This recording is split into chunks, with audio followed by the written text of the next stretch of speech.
We are live. Ooh. Yeah. Who are you? Welcome to the 6th episode of the second aPODcalypse.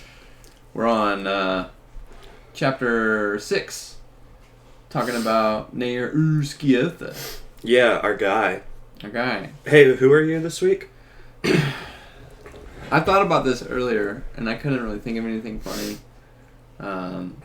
So I think I'm just the mud that's in Nair's mouth. Dude, I almost picked that. That was a good one. Thanks. That was a good one. I'm the mole hair on a bash rag. Damn. You remember that? Maybe it's just Oh me. yeah, no, They have like festering moles. Oh, he makes a really concise effort to mention that over and over again. The hairy moles. Do you think they have 6 butt cheeks that are all fused together? Yeah. Because of like the 6 arms. Yeah. Uh-huh. I was wondering about their butts. Yeah, probably so. What's up, Robbie? Praise the meat indeed. Oh, hell yeah. Getting some props for the intro vid. Thanks for watching. Hope it was both epic and goofy. Yeah. It's super cool. Thank I like you. it. You did a really good job. You're a good, tech marketing kind of guy. It's cool. Like, your you. Reddit posts are so efficient and, pretty to look at. I love it. Thanks. Dude, someone on Reddit once replied to one of my comments that, I don't think it was about Bakker at all, but they said that they could tell I went to school because my comment was like an essay answer. Oh, yeah. And I didn't know if that was a compliment or not, but Yeah. I mean, it wasn't like a huge diss, but I was like, I mean, it didn't feel like a diss at all, but Yeah. I was like, oh, well, thank you. They're like, you're so rigorous. Dude, they use rigor in a different sense in this. Did you catch that? Like the rigor mortis. Rigor mortis, yeah. Yeah. Hell yeah. Academic rigor mortis. Mm-hmm. That's a Baker's safe word whenever he's doing BDSM. Damn. Pretty good. Hell yeah. Robbie, I'm glad you're home, man. That's exciting. Where'd Robbie go? Albuquerque. The Kirk? That's what everybody calls it. Albuquerque. I forgot to play this, but I got this little machine that I can play the Thou song on. It's our theme. Yes. And then I try to hit The distortion. the metal buttons, yeah. Yeah. It's a volume. Salt King, how are you doing? What's been happening?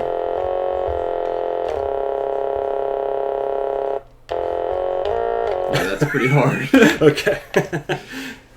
Rick and Morty, rigor mortis. You got that one right. Mm-hmm. So can I mention something before you even start? Yeah. I thought of this song. There's this metal band called 3 Inches of Blood. Uh-huh. That's real goofy, but cool. Mm-hmm. And I saw them in like 2008 or something, because I'm old. And they had this song called The Goat Rider's Horde. Mm-hmm. And I decided to listen to it on my way here.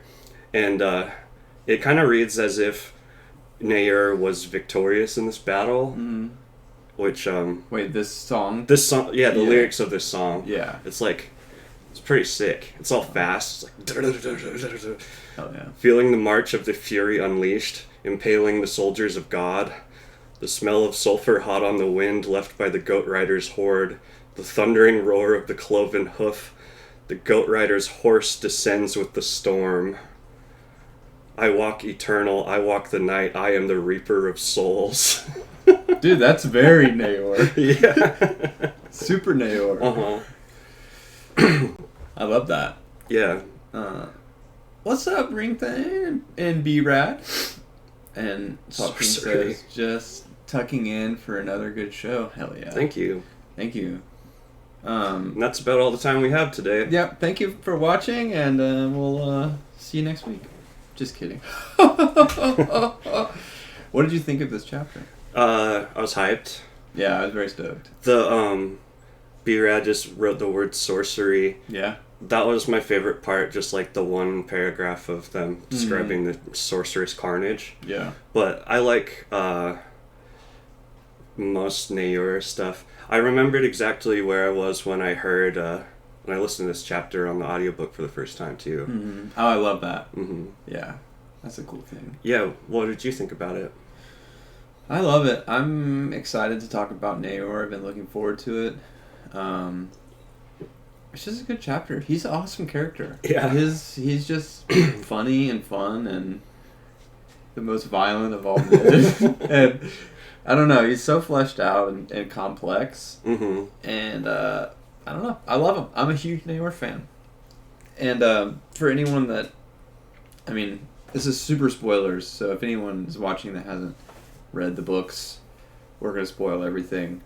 So probably don't watch, but so just like a refresher, chapter 6 is in the Juniati step, and it's all about Nayor's introduction and the battle that ensues with Conphus, and yeah, I thought the chapter was good. Do you want to read the intro stuff or whatever? Yeah, I'd love to.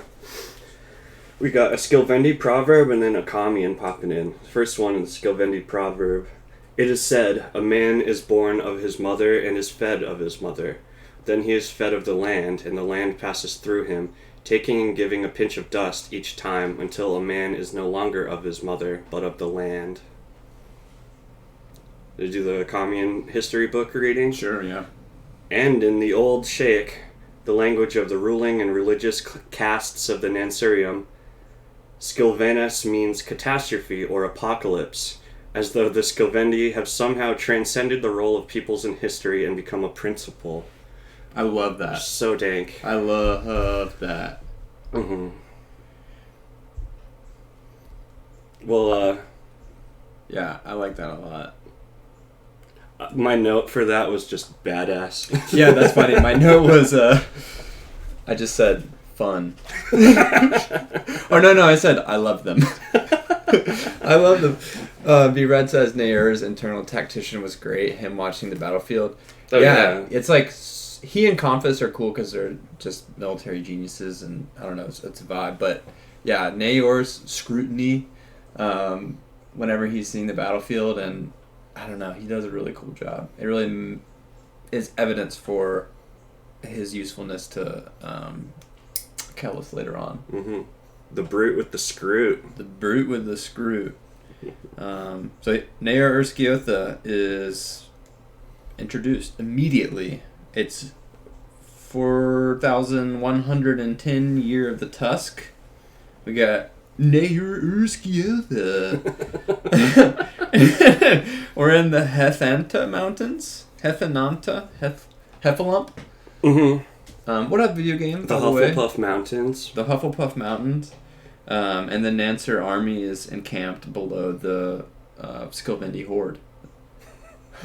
Automatically, if your group of people is called a horde, Yeah. you're like leveled up. Yeah, definitely. Even if you get your ass kicked, it's like just, I don't know. I know they're supposed to be like barbarians, but just that word gives them prestige in my mind. Mm-hmm. I would much rather be in a horde than like a battalion. Yeah, same. I think, I don't know if they refer to them as a horde, but they feel like a horde. Yeah. I like to think of a horde of Dachshunds. I think I've heard you mention that before. Yeah, like overcoming a much larger creature. I don't know, it's just what I like to think about. I don't think that Skilvendi are really similar to Dachshunds, but maybe they could be. Probably not.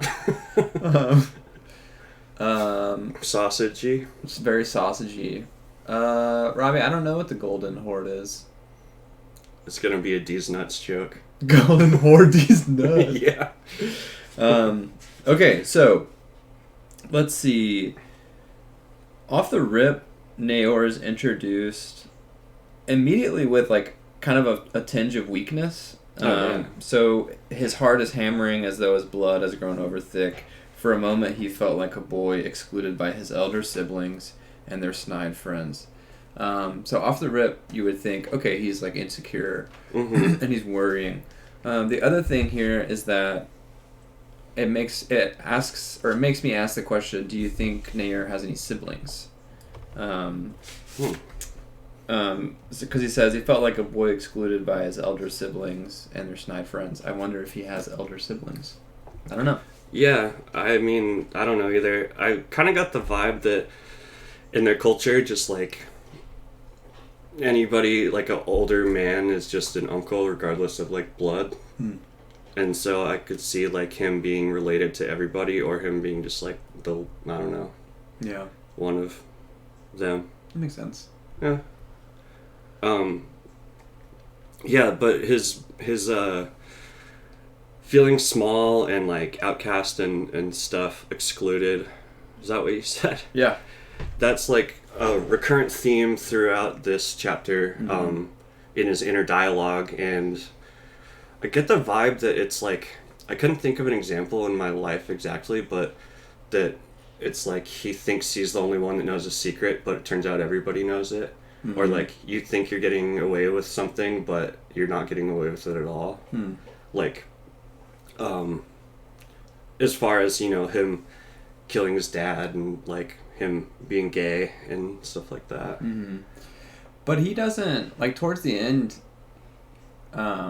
he discovers that they, like, think that he's gay, or they know that he's gay, but he acts like as if he did not know that they knew that. Yeah, that's what I'm trying to say. That's what you're trying to say. Okay. Like he thinks that it's a secret, but in fact he's the only one that like has the wool over his eyes still. Yeah, he's in denial about that. Yeah, like you think you're pulling a fast one, but really everybody's got one over on you. Yeah, definitely. I wrote a note though. The next sentence is, "Why would they disgrace me like this?" I wrote, it immediately shows him thinking that everything in the world is against him. Yeah. However, it seems like it kind of is. Like, I don't know, maybe less so with the, like, more so than with the commune, I think. Like, and this is because of his own actions, but his tribe is against him. There's like treachery and plotting. The whole, I guess, continent is against him because they see them as barbarians, and he has the Swazond, which you can't really hide at all. Yeah, it's just like his position, both as an individual and as Skilvendi. I think that it's kind of set up for to fight anything and everything. Yeah. Yeah. Definitely. I get it. He's the breaker of horses and men. It says that he is 45, at least, right? He was the many-blooded chieftain of the Utamant, a seasoned Skilvendi warrior of more than 45 summers. He has 8 wives, 23 slaves, and more than 300 cattle. So it seems like he's pretty wealthy, which is interesting. I had never, later in the books, it never really talks about his possessions or anything. I mean, except for Sirwa, but seems like he's pretty rich. I mean, he's the like mayor of Utamant town. Yeah. So got more wives, slaves, and cattle than I do. Definitely, big time. So he's feeling insecure, and he's thinking to himself, "I could kill any of them, pound them to bloody ruin, and yet they affront me like this. What have I done?" Yeah, he's like doesn't know. He's confused, but he does know that they like shame him for killing his father. Yeah. But it's like he's pointing at the fact that he's gay, and they know it, but not really admitting it yet. Yeah, it's like he's trying to deny it so hard that he like doesn't even remember. Or I don't know, I feel like there's some sort of defense mechanism going on there with him. Yeah, most definitely. And like the mention of how many like, I guess, people and things he owned too, and the Swazond, it makes me think that like he's been trying to prove that he's like worthy or badass or valuable for his whole life. And it's like still not working. At least to him, Yeah. Like some people follow him. I think he's the chieftain or whatever, but yeah, some people still like him. Yeah. Seems like. He doesn't like him. No, he hates him. Most of the characters are filled with self-hatred. Yeah, so he's introduced. He is looking at Zeneret. So because they're all kind of in a gaggle talking about plans, and he wasn't invited. And this is a side note, but Robbie says the Golden Horde were the faction of the Mongolian Empire who took control of Russia for like 500 years. Oh, interesting. That's cool. Yeah, I think it could totally be. The history people on the stream definitely know, because like they're talking about the Holy War being the Byzantines. But But yeah, I think that he's kind of like the Huns, or they're the Huns or the Mongols. Yeah. I don't know the history, but I just kind of was like, today I was like, is Nair Attila the Hun? Maybe. The only one I know. Maybe. Uh-huh. I don't know. I like him more than Attila the Hun. But yeah, so he's being a sad boy. And he walks up to Zenurit. He's bellowing, "Why wasn't I summoned?" And he says, and then Zenurit says that he was summoned. He says, "You were summoned like the rest, Utimut." I don't know if that's significant. One thing that I noticed, so he says, their dislike had been mutual and immediate, talking about Zenurit and Naor, like that of suitors for the same beauty, which I thought was interesting. It just points to how combat is like romantic to them, or it's like so entrenched, it's almost like sexualized in a way. Mm-hmm. So, he's saying that they're basically fighting for a lover, fighting for control over the, whatever, power in the war or whatever. Yeah. It's interesting. Yeah. Ownership is, like, universal in their culture. You own women, you own cattle, you own, like, the, I don't know, whatever, the squad you're supposed to be leading. Mm-hmm. Seems like it makes sense to me. Yeah. It's kind of all entwined, like you said, with the battle being sexualized. It's like almost all entangled, I think. Mm-hmm. Yeah, for sure. It also points out that, so earlier it says, but like any murderer, he knew the answer. The outrage lay not in the fact of his dishonor, but in their presumption to know. I just think it's interesting that the narrator says murder, like calls Naor a murderer. Mm-hmm. And Naor identifies as a murderer, which I just think is interesting because I feel like most people that kill people think that they have some reason, whether they like affronted me or they're attacking me or it was in battle, but like Naor like murders people. Yeah. Even the foes that he fells in battle, he considers them like homicides. And I think it's so buck wild. Yeah, that's pretty crazy. That's a good point to notice. Not a man among them, Naor knew, had murdered half as many as he.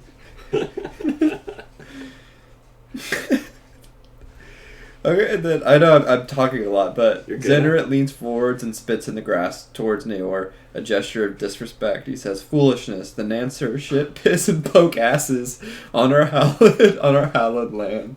I just think it's funny they said poke asses. Oh yeah, I got a highlighted too. Yeah. Highlighted one. It says, "Pick my sword from his ass." Yeah. And he also calls people dog-eyed drunks, which I don't know what that means. What are dog eyes? I don't know. There's so many different types of dog eyes too. Yeah.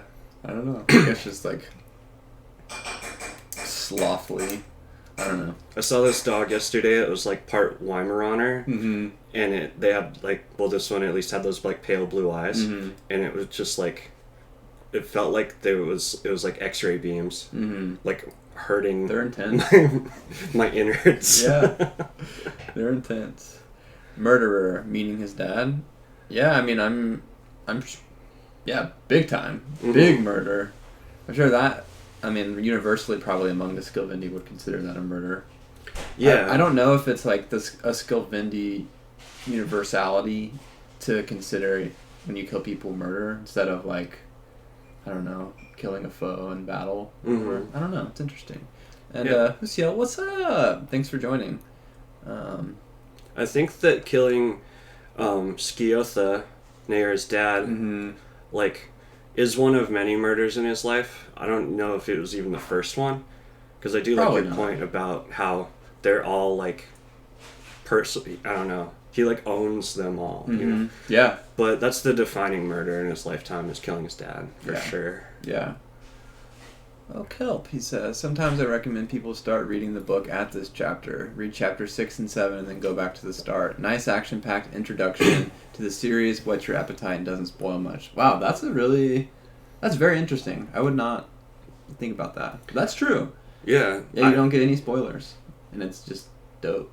Yeah, I wouldn't have noticed that. I definitely thought, though, when I started reading this, I was like, damn, it takes 6 chapters, or is this the 5th? No, we did 6. 6 chapters and an introduction to get to some, like, heavy action. Mm-hmm. I don't know. There's action in the prologue and in with can't remember his name with the eye. Yeah. The dude with the I don't know, Akamion's little student boyfriend. Oh yeah. Inrao. Inrao. Yeah, I kept yeah, thinking of Inralatus, which is not the right guy. Oh yeah, I love Inralatus. But yeah, like he's cool. Let me see your mouth. Open your mouth. Yeah, no, that's cool. But not a sustained battle like this. This is the first like pitched melee. Mm-hmm. Yeah, with some routes, and some people getting routed. lanced. I love when people get routed. Mm-hmm. we got lots of chat going. So video game says that people have many rules and guidelines. It seems. It is interesting. Later, when Nayor is kind of talking smack about the Nancer, or he's thinking about them, he mentions, like as if it's like really crazy or horrible. Like they're readers of books. They make sport with other men. He said like a long list of stuff that Nancer people do that the Skilvendi don't. It's interesting. Yeah, but I think Nair's been making sport with other men too. Yeah, I know. If you know what I mean. Yeah. And Madness, the People of War. Yep. And Madness also points out the Prince of Nothing trilogy is one book. The Darkness That Comes Before takes a moment to kick on. I rock with that because it makes me think of the Lord of the Rings movies. Yeah. And the book series too, but you remember the Return of the King takes like an hour to end because there's like 500 different endings. Yeah. I heard one explanation of that was that it's like just one overarching story, which would be like 9 hours of movie, and so it takes like a whole hour to do that point in the story trajectory. Yeah, makes sense. It still might bore you, but like I don't know. Yeah, I liked it. Yeah, hell yeah. Anyway. Yeah. So they're at the Council of War. Nayor's feeling sad. Zinneret's challenging him, and ultimately, is his name Zinneret? Yeah, Zinneret kind of wins out. And they choose to go for the hasty plan instead of waiting for Confus to kind of get starved out. Mm-hmm. But Nayor says that Confus is playing them, and Nayor knows it, but they won't listen to him. Yeah, because he's a weeper. Big weeper F slur. Nayor says. Meg says, "Time for more stories about traumatizing minors. My favorite time of the week." What's up, Meg? Hell yeah. Hell yeah. Nair cries in exasperation. Have you looked at this host? Their elite cavalry, their Norserai auxiliaries. Well nigh every column in the Imperial Army, even the Emperor's own Eothic Guard. They've stripped the Empire to assemble this expedition. Treaties must have been struck, fortunes of gold promised and spent. This is an army of conquest. Which, he's right. Mm-hmm. And I think it kind of shows the hubris of the Skilvendi thinking they'll always win. But it seems like, at least in recent history, the Skilvendi have never seen like a all-out fucking attack of like everything the whatever the people are called. Like the Emperor hasn't sent this big of a force towards them before. Yeah, especially when the school comes in and the sorcerer's school. Yeah, it seems. Like I did think that was strange. Like they were so surprised that they sent a school. So maybe they just never really fuck with it. Like it's too dangerous. That's what I was thinking. I just imagined that they were kind of like the Skilvendi were kind of just like raiders and would, they thought they were the best. I don't know, fighters because they're brutal, but kind of just like taking on like poor villagers in the night, and I don't know. They're not a warring. They are a warring people. They're not like a. They like are war. Mm-hmm. They're like, I mean, or just like conflict in battle, but they don't like conglomerate together to like take control of territory and stuff. Yeah, they just fuck with the steppe big time. Mm-hmm. Yeah, I think that like since they are war encompassed, they can't or don't see outside of that where like things could be organized differently or like they don't know everything. that could happen, and they talk about the trackless steppe a lot. But Nayer's the only one that really realizes that it's trackless because of what Moenga said, I believe. Yeah.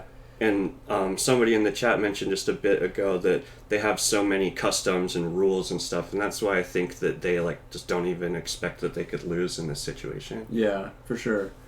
I think we're missing something because there is a couple of years ago there was a major conflict where they fought, like, I don't know who they fought, like the Phanom or something. I don't know. The Skilvendi? Yeah, the Skilvendi. It seemed because they had a conflict with one of the major people. I'm not sure. Is that what? I think that's what the chat was saying. Yeah, I think we fucked something up. Didn't the Phanom attack a few years back? Something smaller army, but still. Yeah, it does. I think that the Skilvendi did. There was a joining together in a kind of a more big, larger conflict at some point, but. I do want to remark upon Hermbro's comment. It says, "Sweet Sejanus, another episode. Consider my phallus arced." Thank you. Thank you. Yeah. I hope it's touching your belly. Yeah.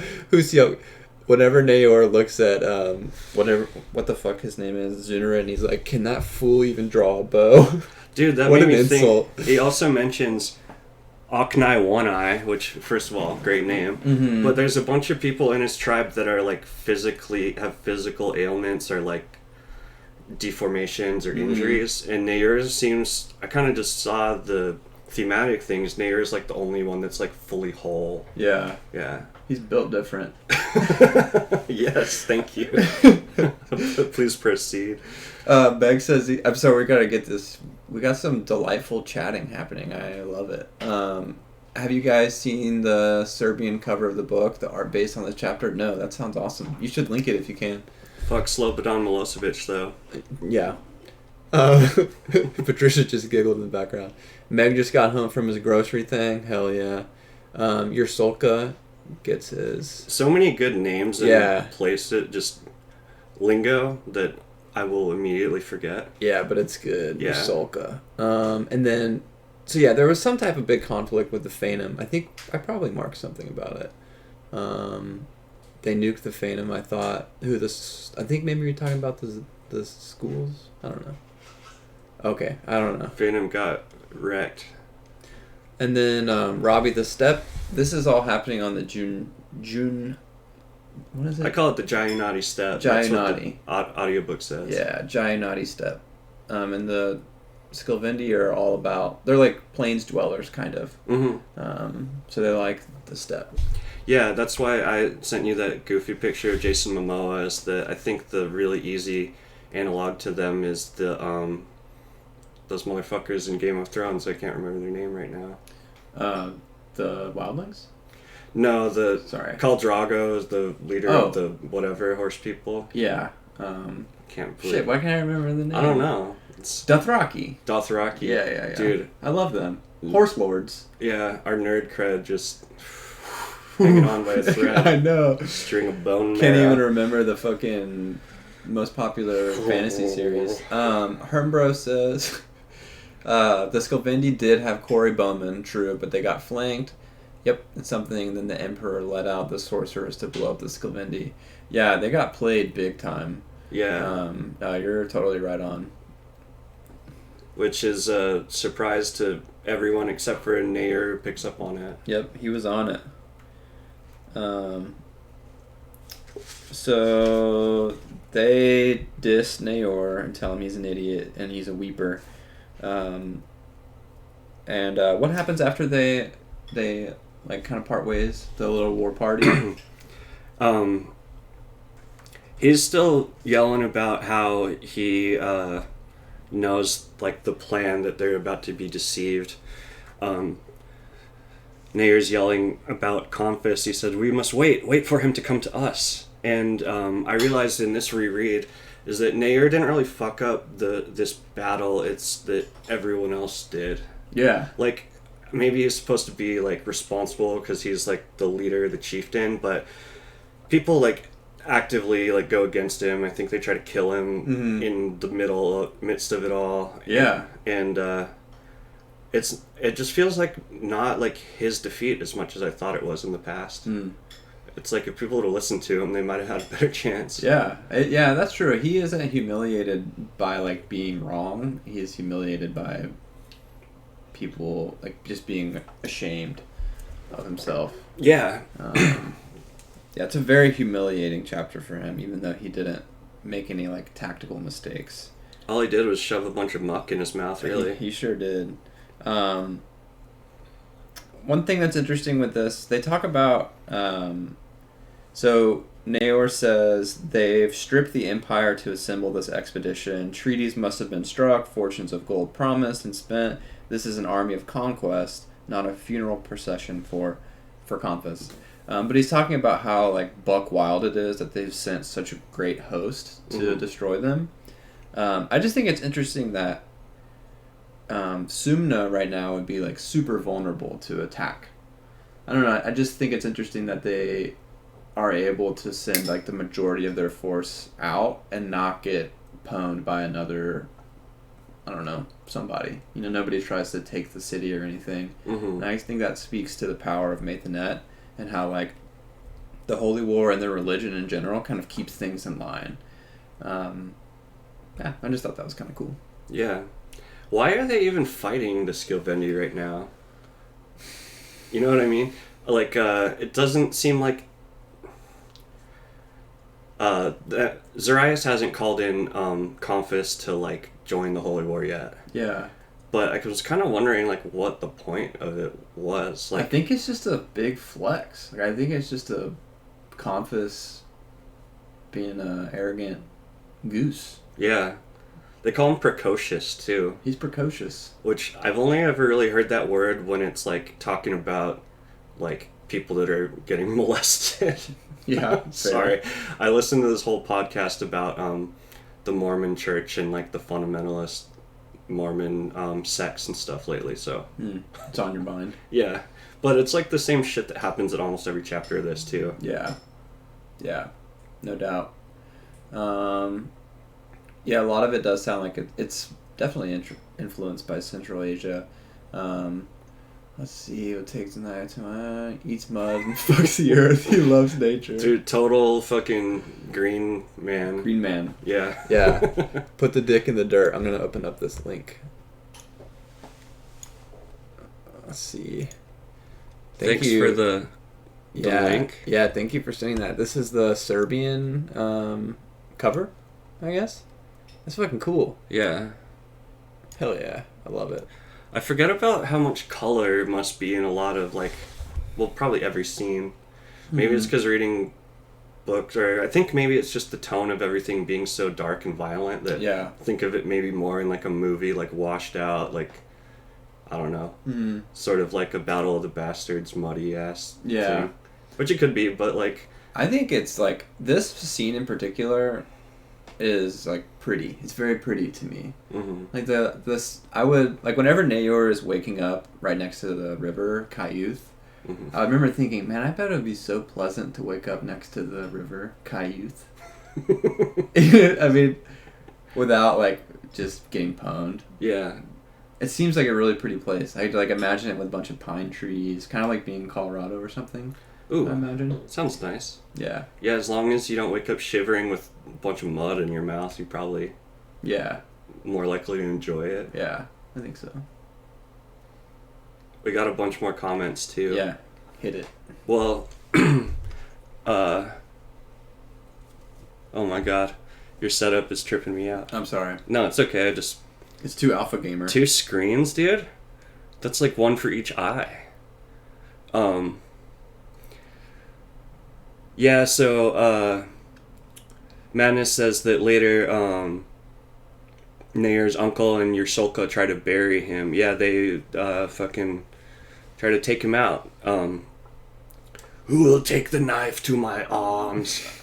He's so awesome. I know. I get like a Arnold Schwarzenegger kind of vibe. I think it might be a lot of just the narrator of the audiobooks too, but like, it's so funny to me because going from like Malahet or Moengus in the last chapter where it's like a racially questionable like Indian stereotype voice to this where they're all like all the Scovindi are like just different like pitches of Arnold Schwarzenegger. Yeah. I'm like genuinely into it. Yeah. And our comment section's telling us about why they're fighting. Mattis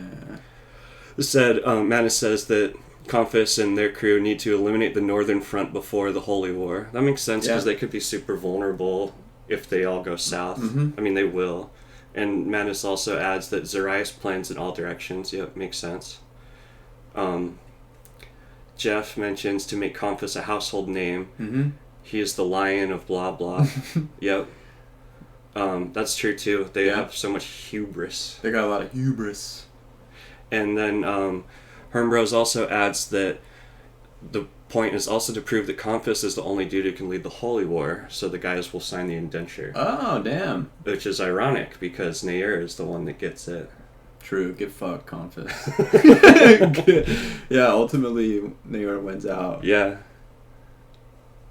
Yeah, Hushild added it's to center the Holy War's factions around Confus's might. Mm-hmm. Jeff reads Bakker in black and white. Interesting. Oh yeah, Hushild mentions the book Under the Banner of Heaven.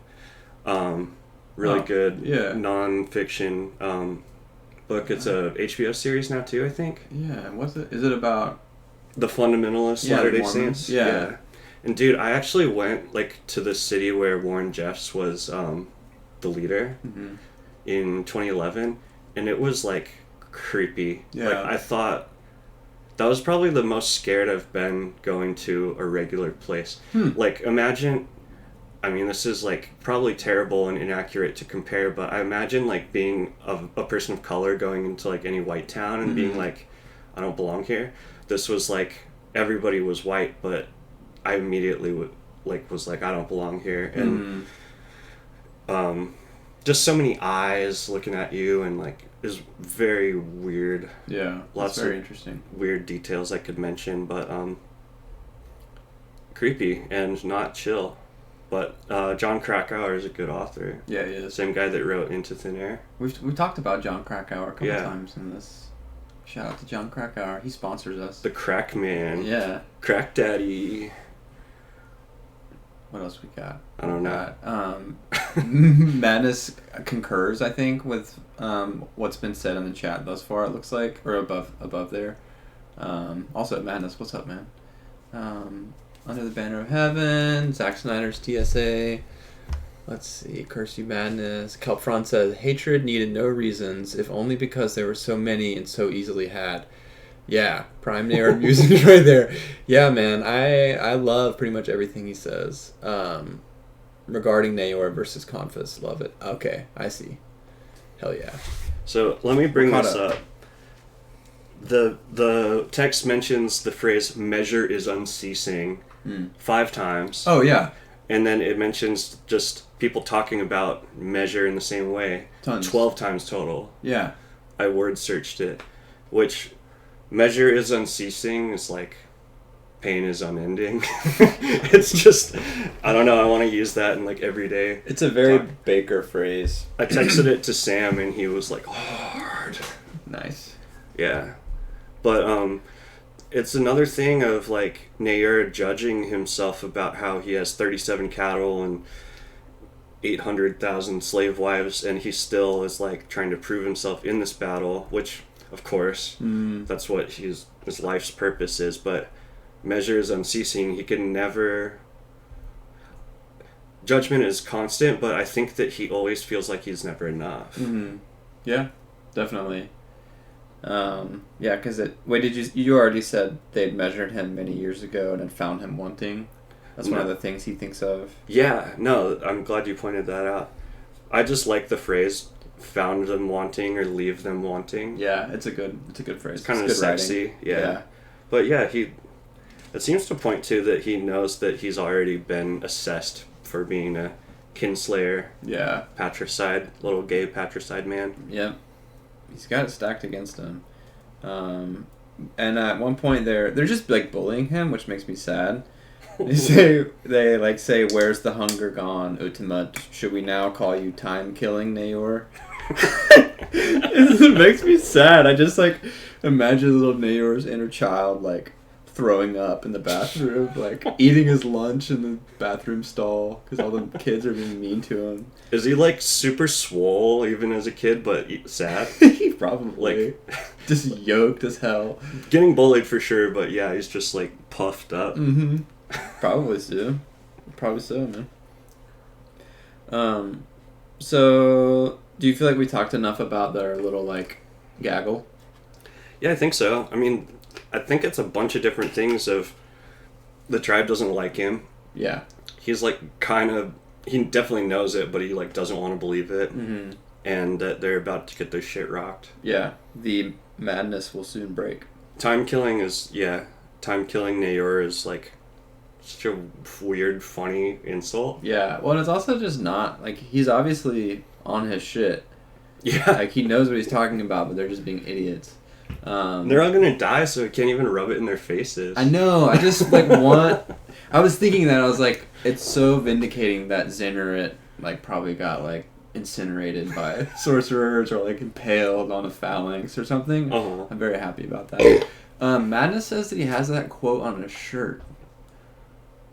That's pretty cool. Post a pic somewhere. Yeah, that'd be sweet. I'd like to see that.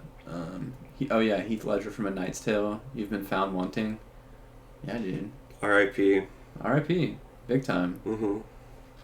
Okay, cool. Madness said he'll post one. So now he's talking to his uncle, right? Yeah.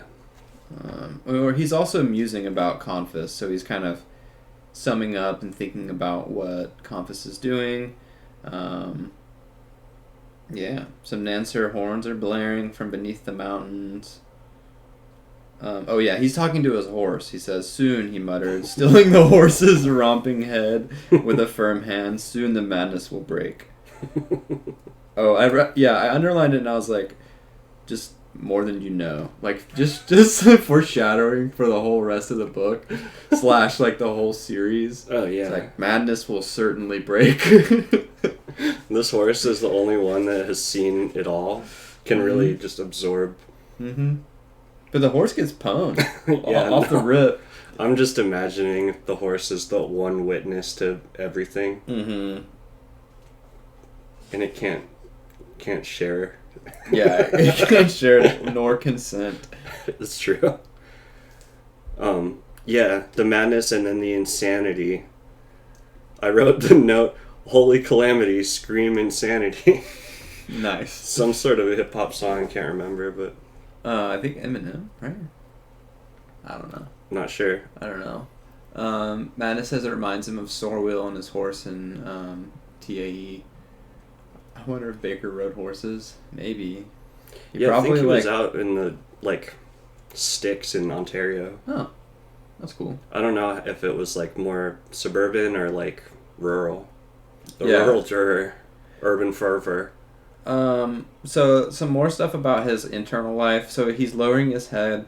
He rubbed the back of his neck, rehearsing the litany of self-recriminations that always consummated such shameful thoughts. So he's having some rumination, shame, self-hatred stuff. It just points more to he already has a list of self-recriminations that he repeatedly uses against himself. Mm-hmm. In his soul's eye, he saw his father, Sciotha, his face blackening as he suffocated in the muck. So he's just having this horrible thought process. And he says, Ikiri Confus was the focus of what was about to unfold, not Nair or Sciotha. Mm. And he starts going into how he feels pre-battle. He says the giddiness of imminent bloodshed floated through his limbs. My recent foray into doing armored combat, Oh, yeah. gave me a newfound appreciation for the battles and stuff.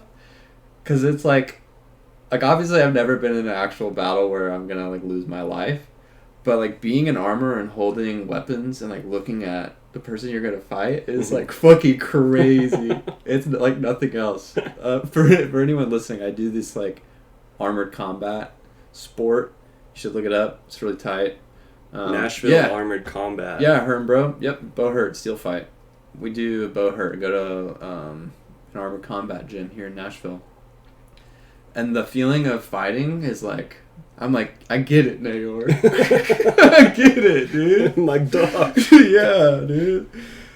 Let me reference the chat real quick. Yeah. Madness said that Bakker grew up on tobacco farms. Huh.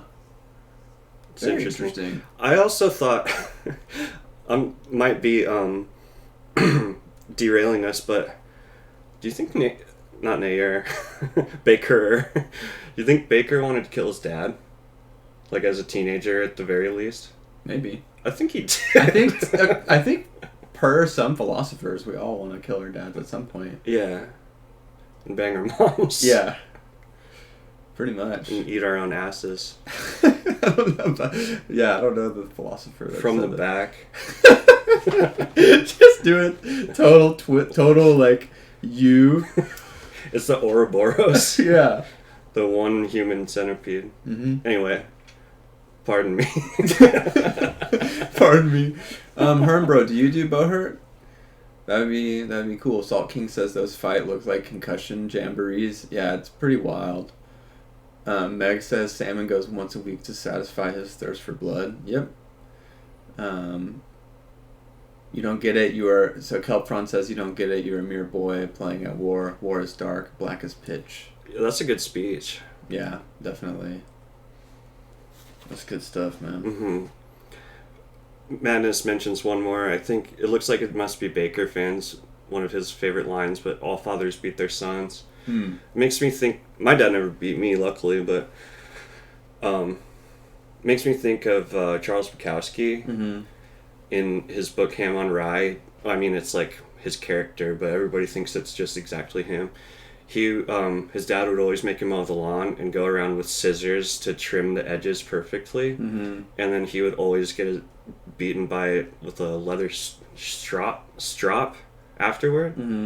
No matter how many for not doing it good enough. Yeah. Even though it's like hands and knees with scissors on the lawn, it's so crazy. Right. But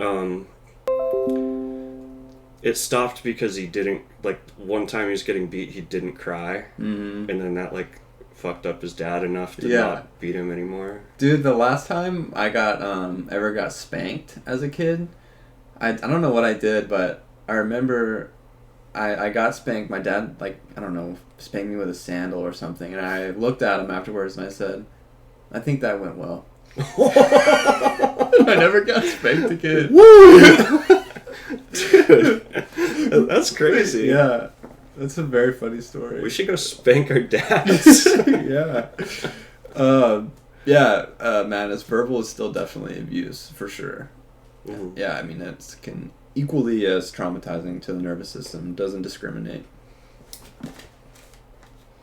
But, alright, what are we doing? Where are we at? I don't know. I think I'm on 128, maybe? Oh, shit.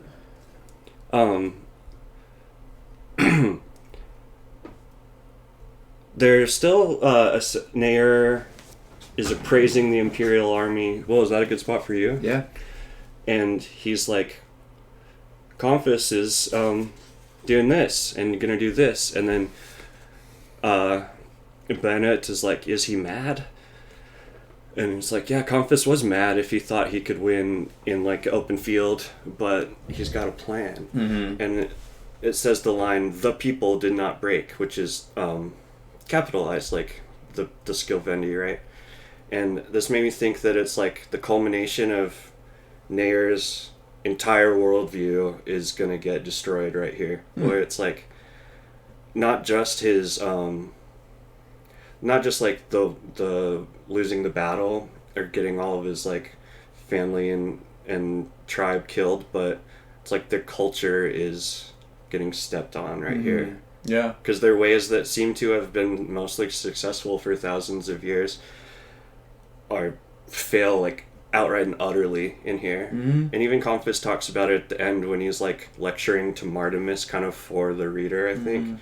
Where he's these people haven't changed in thousands of years and they don't have a written history, so they're blah blah blah. Yeah. And I think they're kind of getting smoked for maybe first time. Yeah.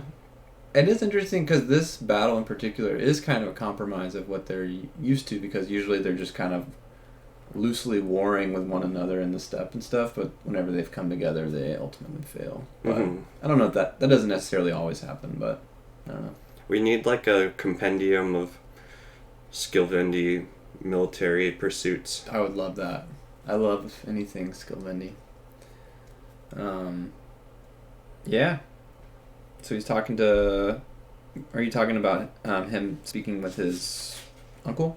I think so. Banut. Oh, someone a few, I don't know, minutes back in the chat also mentioned that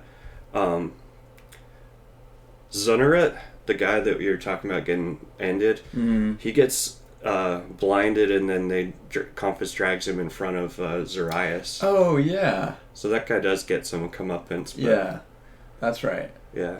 I forgot about that. I mean, I didn't know who it was. Mm-hmm. Just thought it was some dude. I didn't know either. Yeah. That's dope. It's the power of community. Community. All right. Where are we at?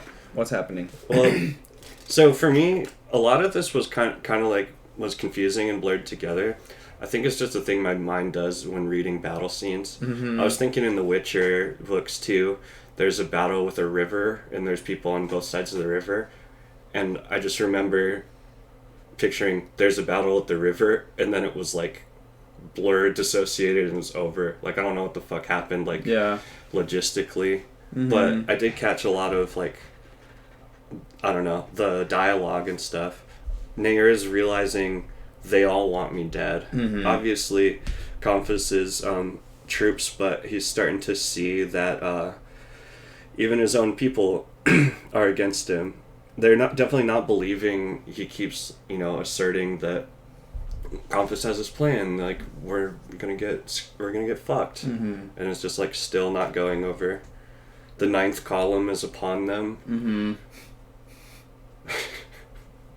I don't know. The ninth column. The grandees. At one point he whispers a memorial to the dead god, and the Skilvendi mention the dead god a lot. Do you know what's up with that? I don't know who that is or what that is. Yeah, that's the no god. Oh, really? Yeah. The Skilvendi fought for the console in the first aPODcalypse, and I love that about them. Yeah. And they call him the dead god. I don't know if they have like a philosophical concept of what the no god is. I don't think they even care. Yeah. It's just like a destroyer, a subsumer of people's paths. Mm-hmm. But yeah, like, I remember reading that, and I know that the Skilvendi worshipped and fought for the no god, but I don't feel like I've read them mention that they, believe in the no god very often. Yeah. Maybe just like a couple times in this, and then maybe in fucking second series of books. Yeah. I don't know. Or I might have missed a bunch of things, but... No, I think you're right. Like, Madness says they worship the no god. It comes back around from some Skilvendi proverb and the unholy consult. Nice. Okay, cool. Kelpron also mentioned that Bakker wrote an unfinished novel about growing up in a tobacco farm. That's cool. I had no idea. Yeah, it looks like it's probably called Light, Time, and Gravity. Sweet. I like that. And also Meg said stared Poseidon right in his eyes.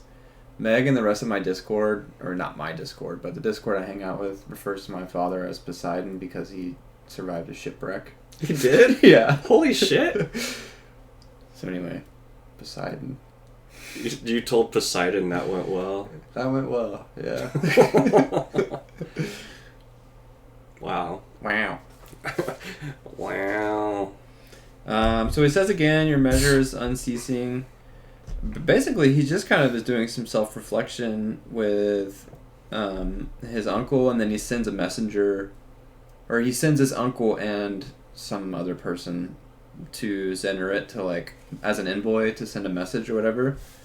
And they come back, and they kind of are, it's like the battle's starting. Right? Again, I don't really know what the fuck's happening. I just remember a few things what people said. Yeah. Like, Husielt mentioned that the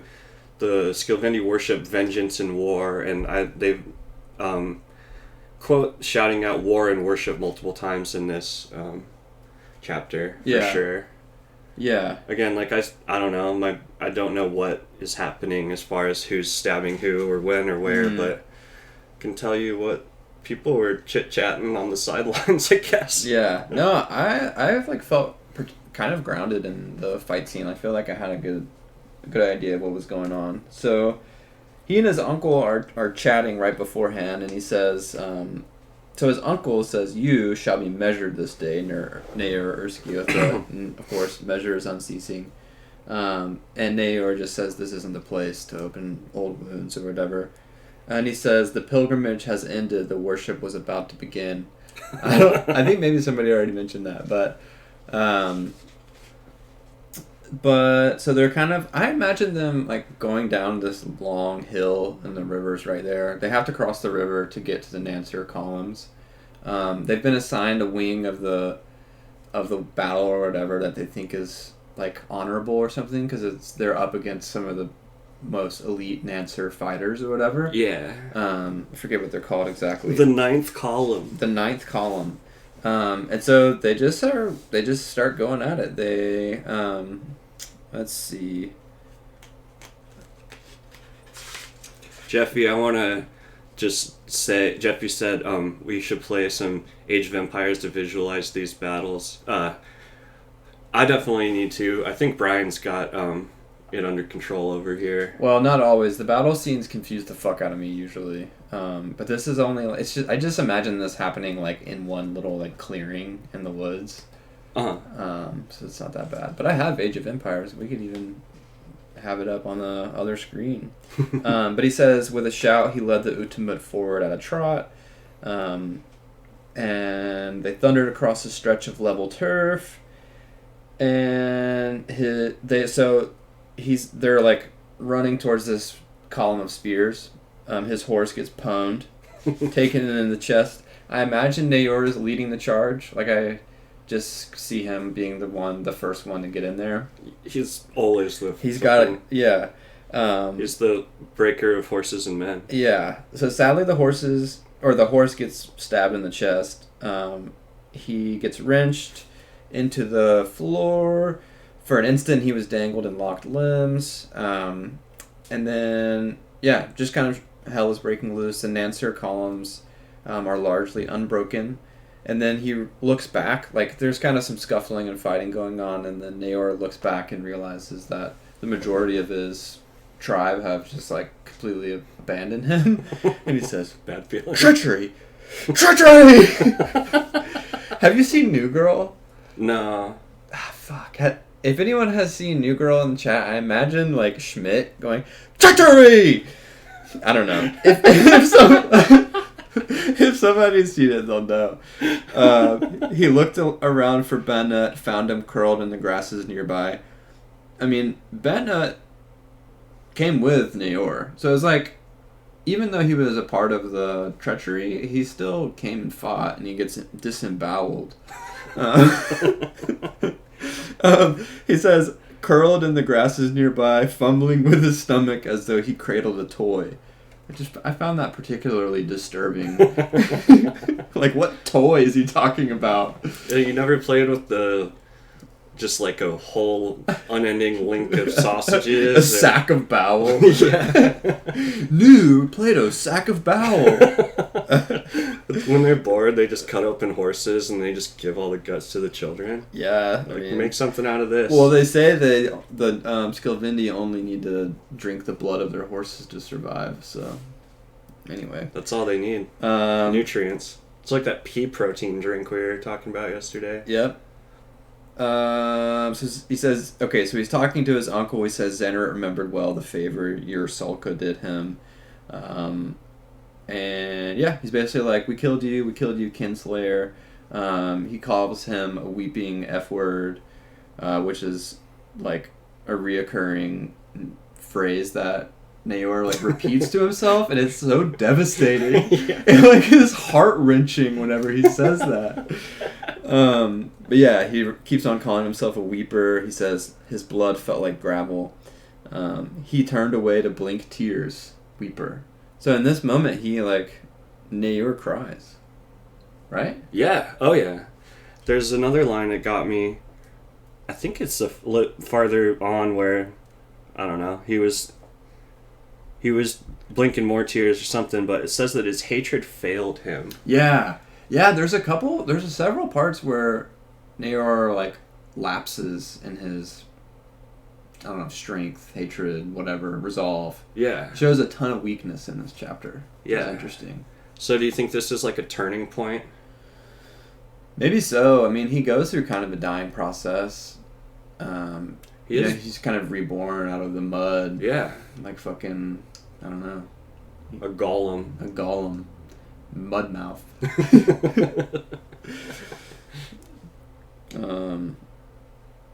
Yeah, but then he's just back and forth. And then he just starts like popping off. Mm-hmm. So he realizes he's been betrayed, and then it's like he also realizes that he's the most violent of all men. And so he just starts whooping. He starts stabbing people through the chest, breaking shields, crushing people's tracheas with his hands. He's feeling exaltation. At one point, he says, Naor fell to a crouch, hacked at the grieved shin of the first man to rush him. The fool went down. He kicked his shield upwards, punched his blade through the bands of his armor, just beneath the armpit. Exaltation. Which was like sexual to me. It's like just kind of like, I don't know, like penetration. There's just like so much eroticism in general with Naor. Oh, for sure, dude. I noticed they mentioned pikes longer than any he'd ever seen. Uh-huh. Obviously, dicks. Pendulous pikes. Pendulous curved pikes. Yeah.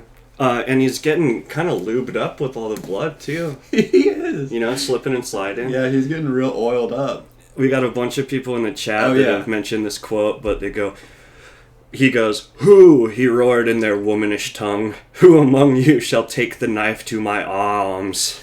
So good. I know. And that's mid, like, just exaltation. Mayhem. Yeah, mid exaltation. He says a third fell, vomiting blood, but the rest closed in on him in numbers. I love this one, dude. Led by a stone-eyed officer who bellowed, "Die!" with every stroke of his sword. So it's like, "Die! Die! Die!" And then Naor obliged him. So badass. Shearing away part of his jaw with his lower teeth.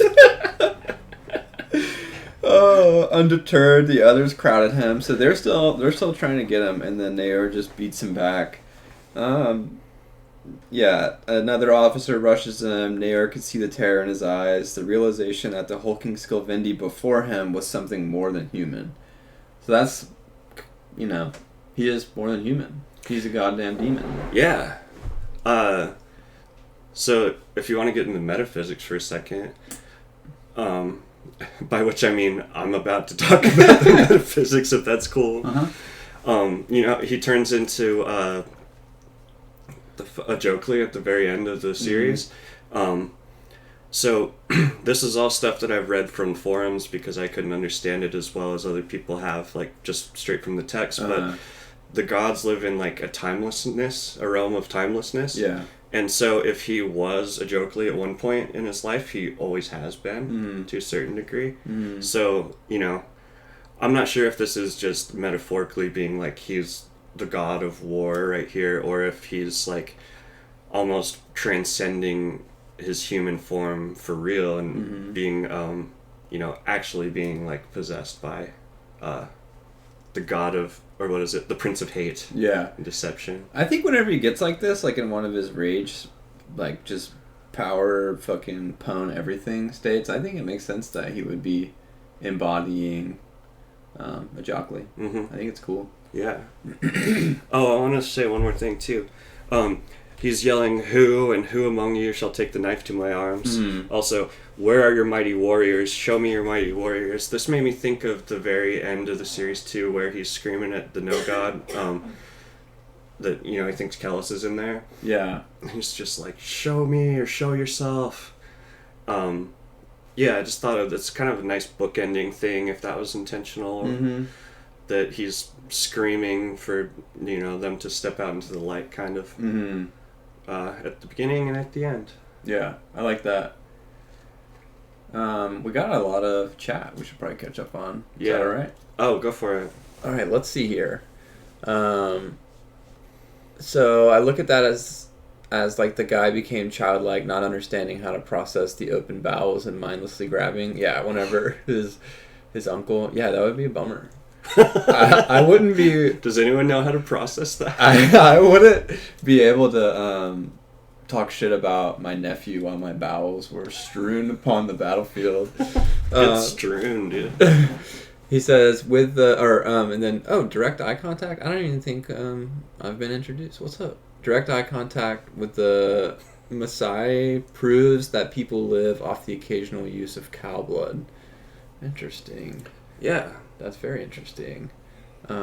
Salt King says, I bear your fathers and brothers upon my arms. Yeah, that's fucking metal. Dude, so one thing I noticed in this chapter is that Bakker always talks about how many swazand he has, but it seems like he always has room for more, even though he's covered at the very beginning. Yeah. It's like, what is his skin stretching, or he decides to start doing, like, his eyelids, or, like, I don't know. I'd imagine his wang. Probably. Probably last on the list. Yeah, and then it gets, like, dusted by the whirlwind at the end. Yeah.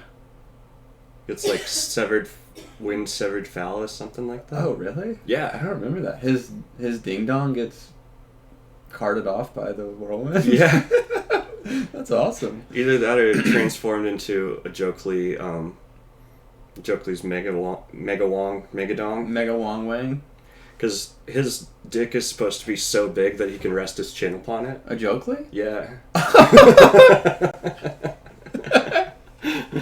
That's what the little statues of him have. I don't think I've seen that in art yet. We need to get a CNC fucking 3D printer, a Jokley statue. Just chin resting on a big giant dong. Pendulous curve. Pendulous god dong. Mm-hmm. Pendulous phallus. We could pendulous phallus. LOL. Hembro says, just listening to this, been a while. This book is so sick. Series? Yeah. Hell yeah. It is very sick. Husiel points out that Gilgail also possesses him during, I never know what the fucking abbreviations are. Thousandfold Thought. Yeah. In Joktha. I remember that. It mentions that he has become the god of war. Yeah. And then Ring Thing says that Jokley is god of trickery. Excellent. That's actually a really interesting point. Yeah, I think that it makes sense. It's what happens at Kellis at the very end. Yeah. And he's the god of dicks. Alright, Kelfron says maybe it's a Jokley there too. It wouldn't be the only time he's impersonated Gilgail. Damn, dude. Chat really has the like god lore on tap. That's what I need. Yeah. Hembros, chin touching dong, Gilgail, god of war from Ring Thing, and hatred, I think. Yeah, trickster and hate. Very chill. We got some the Nancer are relenting. They're like, oh shit, there's no way that we can do this. They're gaping at the ultimate chieftain. He sheathes his broadsword, effectively disarming himself. He vaults the bodies, heaped before him. Not only are they strewn at him, they're heaped at him. And he catches a wounded straggler by the throat, crushed his windpipe, and roars, I am the Reaver! The measure of all men. Dude, such toxic masculinity. He says, is there no cock among you? Oh, yeah. And he says, and he says, all cunts then. And he shook the blood from his mane, and he raises his broadsword anew. That inspires me to want to keep growing my hair out for sure. To have like a Naor mane. Just flick blood from it? Yeah. Or shake blood from it? Uh-huh. Dude, yeah, so this, again, with the eroticism of the battle, it's like a worshipping of the phallus at the same time as, like, it's also, like, him going through his gay crisis. Mm-hmm. Yeah. Which I think is cool and intentional.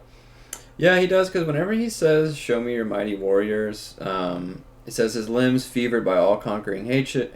He cut them down, weak and strong alike, fighting like one mad with heartbreak.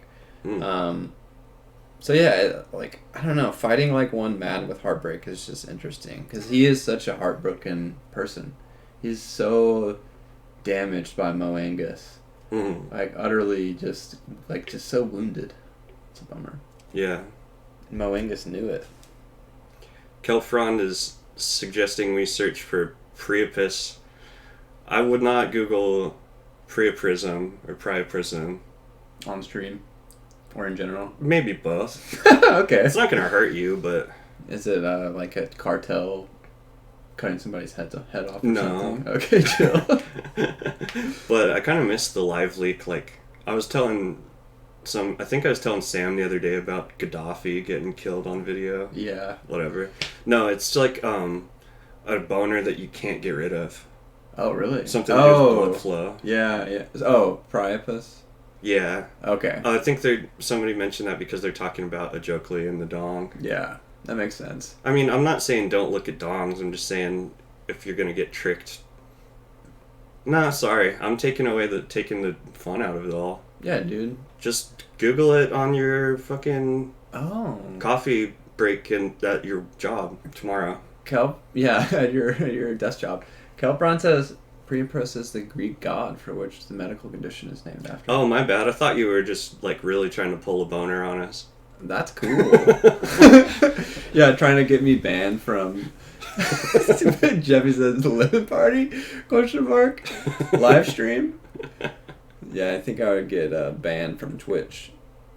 Lol. And yeah, Mattis, we really need a 3D printed Ajokli. That's gotta happen. I do think that Nayer's toxic queer masculinity is the point. Oh, absolutely. Mm-hmm. Yeah, I think that's definitely the point. It's so cool. What a fun character. Yeah. And it's just so baffling to me, too. We've talked about this in person a bunch, but how it's like the most violent of all men and like saying homophobic shit and all this stuff is like turns out to be the person that we like probably the most in the whole series. I know, yeah. I know, whenever, like, our friend Rachel read the series as well, and whenever I said that Nayor was my favorite character, she was like, and I was like, I don't, like, not like that, but he's the bomb. Yeah. Yeah. Mm-hmm. And I don't, like, want to murder anyone, or, like, I don't agree with his values, but I sympathize with his heartbreak. Or just, like, he's such a human character. I don't know. And you did decide to name your child. Nayor. Yeah. Erskiotha. Protathis. Yes. Uh-huh. Okay, it's a battle. There's a battling. He says war and worship. They think that they've won, and then they realize that they have not won. Something's wrong. Something's wrong. Compass gave us the flanks so that he could seize the center. Mm-hmm. ... He scrutinized the madness of the center. The brute with the scroot. Yep. We must flee. We must flee. And they're like, are you freaking kidding me, dude? Yeah, I don't think the Skilveni run. No, that's one of the most humiliating things about this for him, I think, is like, he gets routed. It's a rout. Mm-hmm. The Nancer are doomed. Their camp already burns, thinks. That's what, what's his face thinks? One of his kinsmen or whatever. Kilbasa. But they're wrong. And Nayor knows it. No, he says blankly. The Exalt General wanted the center. So he explains that they had feigned... what are they called? Shit. The ninth column or whatever was actually just like a group of noobs. And the real elite Nar squad was positioned to take the center. Mm-hmm. Imagine being in like the noob sacrifice squad. And then like Nayor. That's why he was able to literally beat the entire column. Oh yeah. Do you think they tell the shitty soldier sacrifice squads that they're like gonna be cannon fodder, or do you think they probably like not? They really juice them up? Yeah, I bet they juice them up pretty good. All right, boys. Spoils. Time for the big leagues. Glory. Yeah, definitely. Honor. All that shit. But later they say the like people that are looting glory doesn't like buy it, it's glitter or whatever. Yeah. I thought that was a cool line. Yeah. Not all that glitters is gold. I think that's R. Scott Bakker original quote. Yeah, I think so. What part are you at? I'm at Nair mentioning his Kore. Go with that. On 135. Yeah. So the school appears and he's like, a school! A school, Bala. Compass has brought us a school. Or brought a school. And a trap. It's a trap! The entire battle is a bid to deny us our Kore. So I don't know what the Skavendi's plan with their Kore was, other than to not get got. Mm-hmm. But this mentions that he inherited a Kore from his father, which is like his, I don't know, his like protection from Kellis basically for the rest of the series. Mm-hmm. I mean, Kellis just deciding not to murder him is the protection, but he's got a Kore from the beginning, and it calls it his inheritance from his dead father, when really it's like the spoils of war. He also calls it his prize. Right. The first prize... Yeah. First time prize was mentioned, which again just shows how, like, women are objects, like nothing more than objects. Mm-hmm. But, yeah, that'll keep him, safe from the fucking spewing, blinding flame of the horned maw of the ghost of a dragon's head. Mm-hmm. from the sorcerers. Yeah. Husiel says, "Isn't it the sake?" Oh yeah, because Madness asked if it, or suggested it was the Scarlet Spires, and then it was suggested that it was the sake. My impression that it was the Imperial sake, but also they do use a dragon, and the Scarlet Spires thing is the dragon, right? I don't know if they share that with the Imperial sake or not. I don't know either, but I do think it's the sake. Yeah. But yeah, the Scarlet Spires do have the dragon spell. But they're tied up doing other shit, I feel like.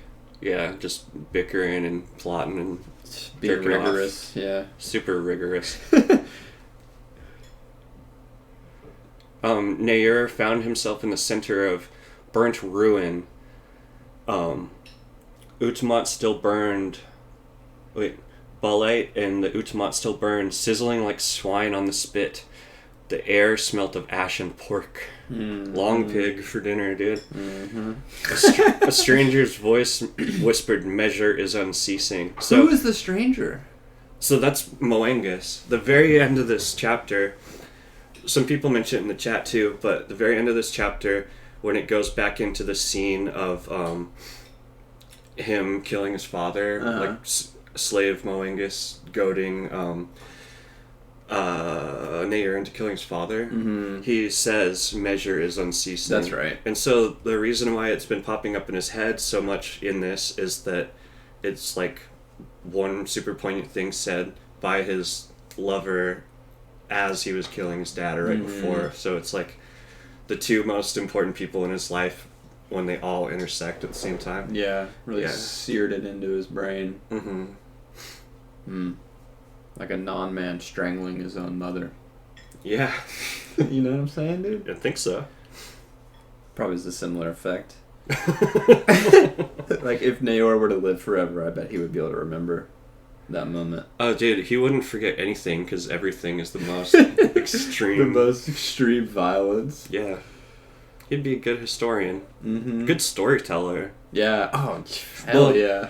I feel like he might be either the best or the worst.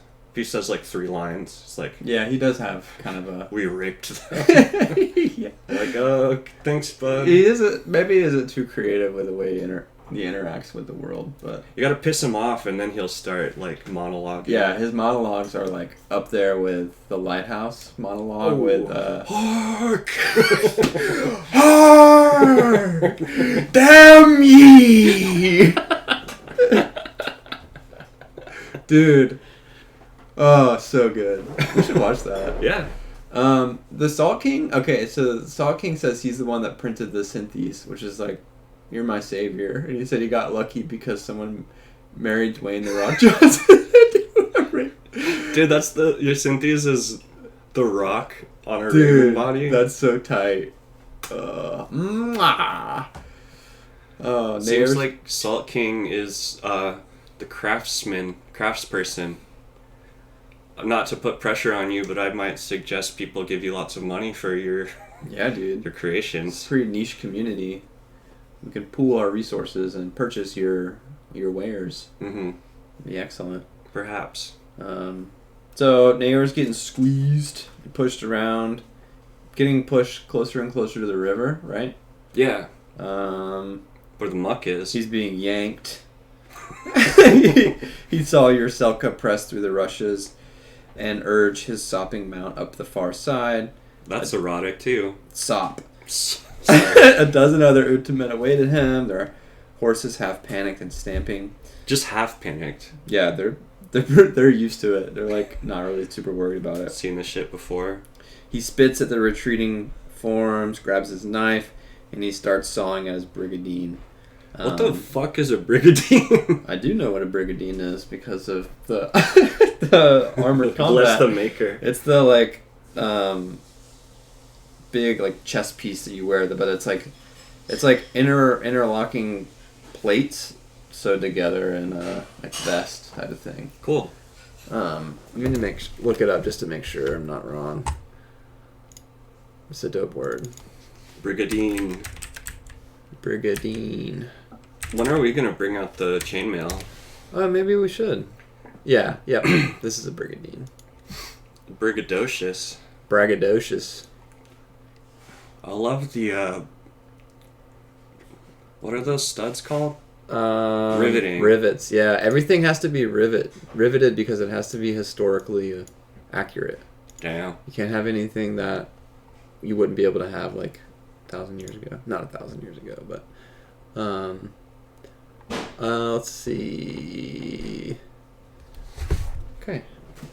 Yeah. Darkness comes swirling down. Yeah. We got our first swirl. First swirl of the series. Couple weepers this week. Dude, this is a fucking excellent chapter. Mm-hmm. We get weepers. We get swirls. The graveyard is full of thousands of Skilvendi and what is it? The burned husks of what had been arrogant thousands more than routed massacred. Mm-hmm. And then I'm guessing probably a few hundred Compasses dudes. What the fuck? The Nancer. But we don't know. We don't know. I don't know. I'm sure a lot. Nancer got. Keep going though, you're on a roll. No, I don't even know where I am right now. Oh shit. Well, he's rolling down by the river. Yeah. They keep mentioning that they were routed, defeated, humiliated by their ancestral enemy. I know, it's so humiliating. Compass is loving it. Yeah, he's definitely got a curved one going on too. Yeah, he's like down in the shed. The wind would hiss through the grasses. The squatting sun would rise and climb, and he would think, "I am the last. I am the only one." This is cool to me because he's the last one at the Battle of Golgotha too. Like, he sent Moengus Jr. away with the Skilvendi, but he's like the only Skilvendi at the Battle of Golgotha and at the end, and like maybe the only person left alive in that field, or not even alive because he's like a god. Yeah. But there he stands, head in hand. Yeah, the picture of Nayor laying in a puddle of like blood and vomit and even like whenever the looters are looting around and he like gets manhandled by some like fuckboy nobody. Yeah. It's just like a rock bottom for Nayor, I feel like. He has to like hold his breath with a mouthful of mud while some fucking idiot picks his arm up and is like, "Look how many fucking swazon this guy has." Did he really need to put mud in his mouth? I mean, I don't know. Helps. I guess, yeah, because I think he like hangs out with it open. It made me think of PETA and the Hunger Games. Did you ever see that movie? I read the book. The first book. It's definitely funnier in the movie because he just like in the arena he hides by he's a cake decorator. He paints his face to look exactly like a log, and then he's just like Katniss walks up and then his eyes pop open. I don't know, a bad description, but no, I get it. It's just like, yeah, paint yourself to look like a tree, dude. Best way to hide. But I mean, it works for both of them apparently. Yeah. And then he wakes up, and the looters are gone, but he talks about his quarry, calls it his prize, and then he hears some voices. You know what I'm saying? Yeah, and this is when Martimus and Comphis come in? Yeah. Right? I believe so. And by believe so, I mean yes. Yes.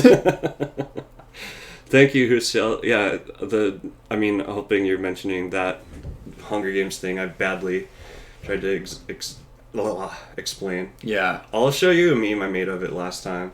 Cool. Or next time, rather. Dope. Okay. Those dudes come tromping in, right? Martimus and Comphis? Yes. Hell yeah.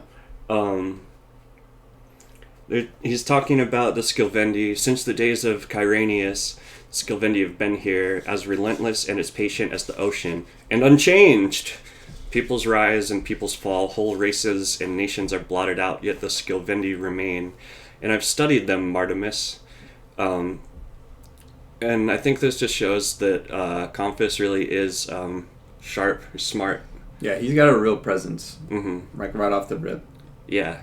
He did what no one has done for... It seems like no one's done for thousands of years, right? Mm-hmm. But here's the thing. Every account of the Skilvendi I read, no matter how ancient, could have been written yesterday. Thousands of years, Martimus, and the Skilvendi have remained unchanged. And so he uses their stuck in their waysness to do the trap plot, right? Mm-hmm. The trackless, the irony of the trackless step being so rutted. Mm-hmm. Yeah. Rut. Rutted and routed. This is the part of the podcast where I'm like kind of like fading in and out of consciousness because I've been using my brain. You're good, dude. I've got some notes for the end. Yeah, we're almost there anyway. Video game Jeffy says Martimus played by Ewan McGregor and Comphis played by Christian Bale. I could see that. Yeah, I like it. Or his intellect. Yeah, that's probably the "Who will take the knife to my arms" and "War is intellect" are the two big quotes from this chapter. Mm-hmm. And of course, Nair will use "War is intellect" like in court. Yeah. Kind of before, well, to like shock Comphis and everybody, but I don't know. He like also beats him to the punch. Yeah. Like, I don't know. It's like when you say a joke and then somebody says it louder. Yeah. And everybody laughs at them. I'm that friend that does that. I'm just the friend that says something that's not funny. Oh no. But Comphis is also super pretentious. Oh, for sure. Yeah. He sucks. I got the feeling that I wrote that Comphis is so pedantic about language, and I got the feeling that Martimus is like still pretty smart, but kind of doesn't know all the words he's saying. Like he's trying to like keep up. Interesting. That's projection. Yeah, but. And then Comphis is like swinging around all his $5 words and like, trying to show his superior intellect. Yeah. And Martimus is like, both has to just be the audience because that's kind of his role, but also he like wants to keep up and feel like he deserves to be there. Yeah, he's trying to rise the ranks. He wants to prove himself, make his way. Mm-hmm. And I wrote Martimus more like Fartimus. Damn, dude. Oh, shit. Oh, it's off. Gotta take the metal thing. Okay, say that again, dude. Martimus. More like Fartimus.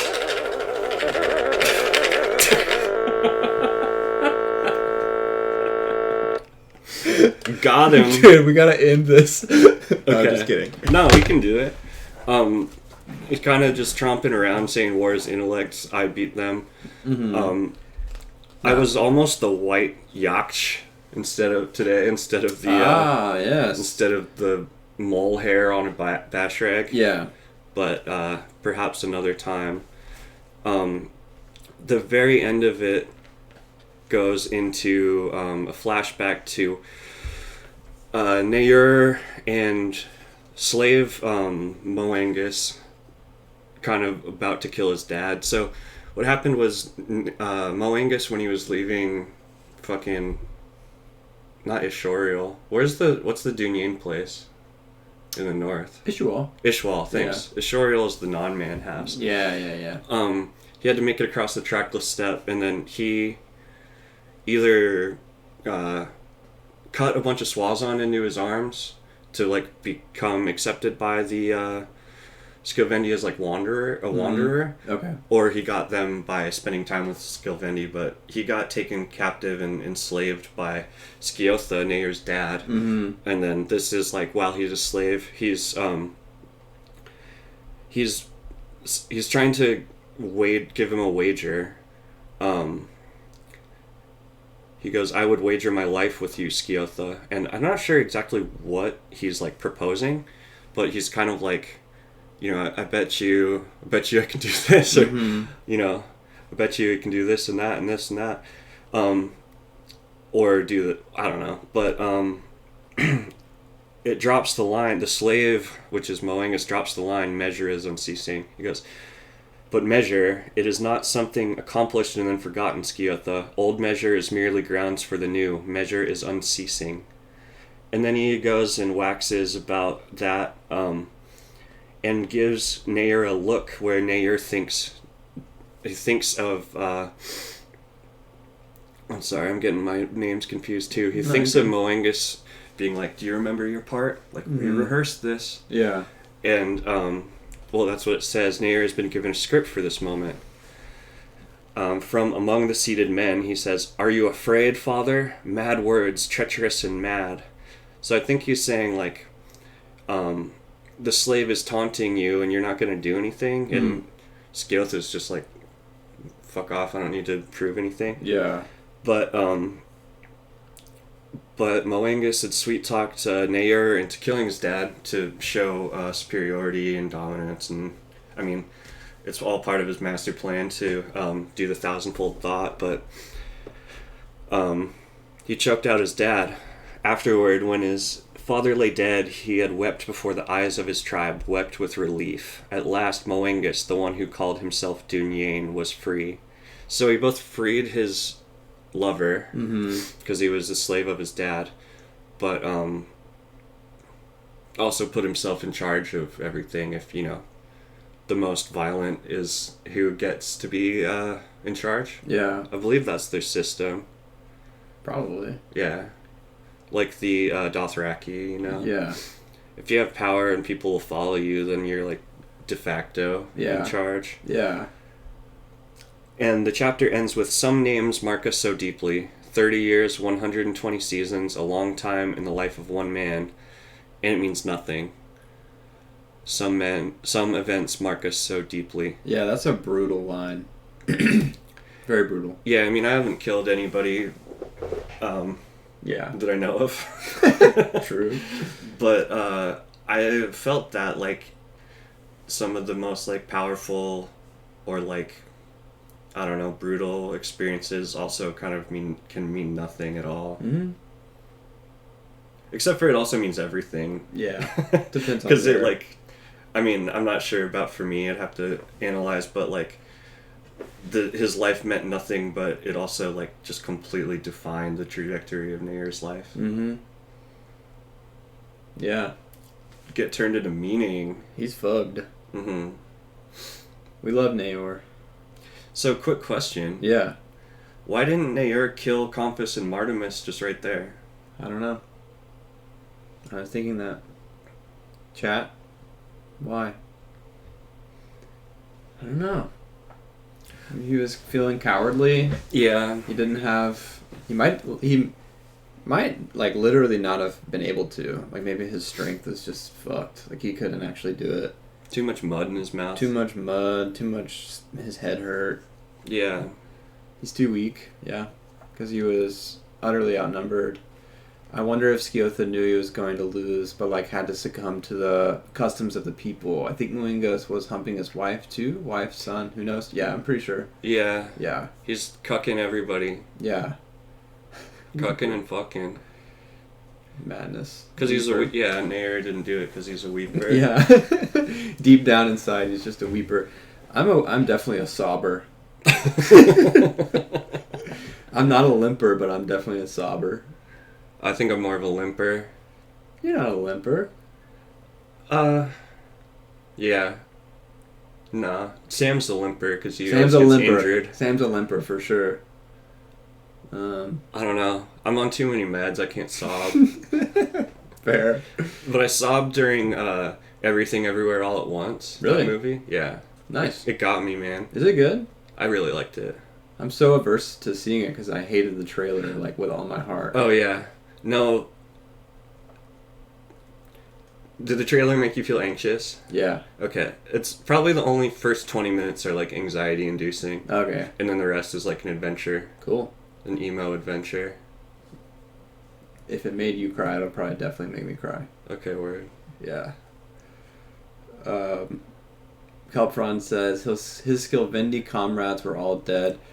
Pursuing murderous Skilvendi ways would have been meaningless. He lay nowhere among the dead. Yeah, without his people, it's kind of meaningless. Although he transcends that going forward with Kellis, you know? Mm-hmm. Yeah. Ringthane mentions that Sciotha's wife had a blonde baby. Bummer. Get Moangust. Get Dunyaned. He just, Kellis fucks everything up, but Moangus just, like, really goes in and just, like... Surgical. Very. Yeah, man, the captain would definitely slit my throat in the night.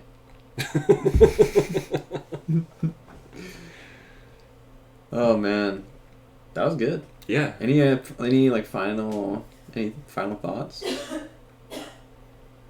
Husielt mentions earlier it says old wounds returned, and he's exhausted, trapped under a horse, I think, at the start.